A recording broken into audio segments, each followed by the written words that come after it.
Let's graph and find the properties of a circle centered at x equals 7 and y equals -3, with radius 3. The center is the anchor point of the circle. The center is at x equals 7, y equals -3.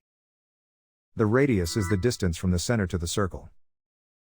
Step out by the radius, right, left, up, and down. These 4 points sit on the circle.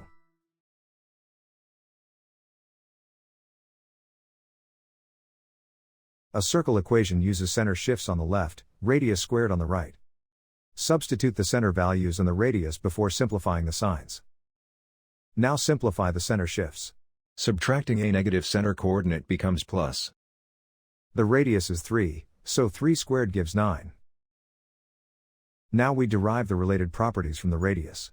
The diameter is 2 radii across, 2 times 3 equals 6. The circumference is 2 pi r, 2 times pi times 3 equals 6 pi. The area is pi r squared, pi times 3 squared equals 9 pi. So this circle is described by its center and radius.